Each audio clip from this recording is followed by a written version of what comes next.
Hi, I'm Greg Hunter. This is the weekly news wrap up for Friday, February 8th, 2013. Well, the John Brennan Senate CIA confirmation hearings, he wants the top spot there, he's been nominated by the president, have really exposed a lot of ugly little details that have been going on with the CIA. We all heard about waterboarding, right?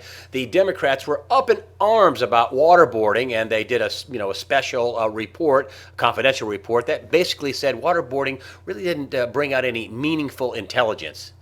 And so I don't see how any Democrat or any Republican squares the use of drone strikes, remote control murder against terror suspects, especially when it comes to targeting U.S. citizens suspected of helping terror organizations. Now, we definitely killed 3 American citizens in 2011 in Yemen. One of them was a 16-year-old boy. No charge, no trial, just executed.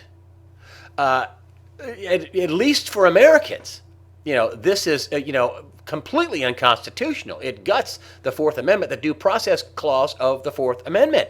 Now, there was a big memo released, this past week that's that the White House is defending the use of drone strikes, and it basically says the strikes are legal, ethical, and wise. And I don't think the drone strikes are any of those at all. And it's also basically creating law via a presidential secret memo. What's up with that? Lots of people on both sides of the aisle are questioning the use of drone strikes, particularly against U.S. citizens. Next up, Iran came out and said it's already a nuclear state. Now, mind you, they did not say they were nuclear armed. They said they were a nuclear state. Iran also said it has no intention of attacking Israel. But why did they say this? Is this some sort of a kind of a hint, hey, we may have a nuclear weapon, don't attack us?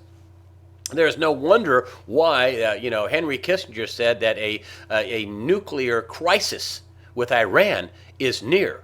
Iran announcing that they are already a nuclear state is not going to settle anything down in the Middle East. The Justice Department is suing S&P for what they say are rating mortgage-backed securities that the company knew were not AAA rated. Now, it's hard to believe. Now, they're making this out like it's only S&P is the big villain here, and that the bankers had no idea what was going on. The bankers sold liar loans. They packaged liar loans into securities. They didn't even give, in many cases, the rating agencies the paperwork, according to William Black, professor of economics and law and former regulator, didn't even give them the paperwork to rate it. And then when it all blew up, the banks committed, forgery and perjury and fraud on the court, which they called robo-signing, because they knew they didn't have the documents. And to scapegoat the S&P, and listen, let me tell you, I don't think the S&P is without sin. But to say that they were the reason, like USA Today is saying, rating agencies basically burned down the economy to escape change, that it's only the rating agencies, that it wasn't the bankers involved in this. There's a report out this week that says, hey, this could sink the S&P. And you know what that means? That means this is a fight to the death.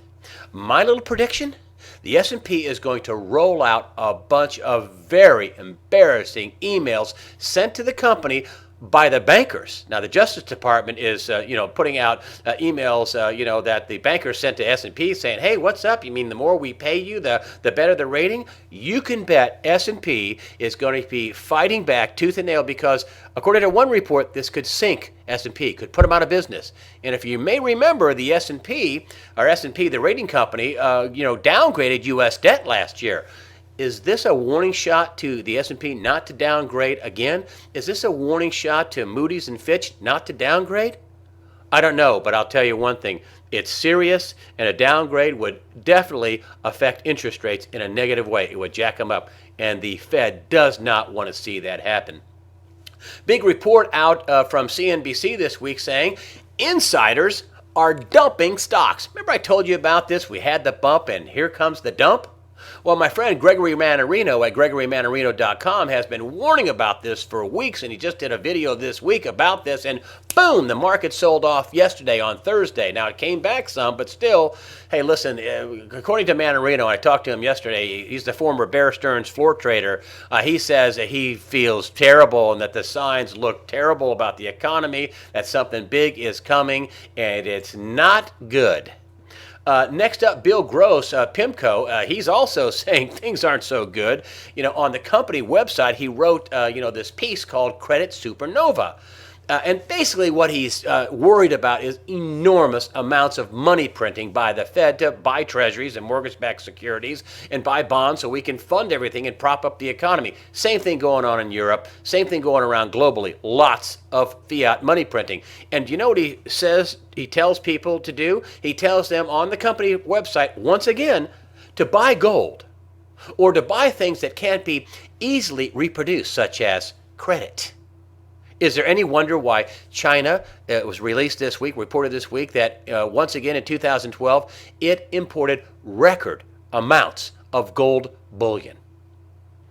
One final thing. One of my guests this week, Fabian Calvo, to be on the economy here, says that, the economy really is an illusion. That the home prices are being propped up, that, the economy is being propped up by all the money printing by the Fed. And you know what happens to illusions, right?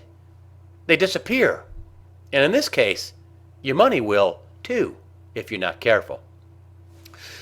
Thank you very much for supporting USA Watchdog. Thank you for the few of you out there that use the donations button. That money goes directly to the bottom line and helps support this site.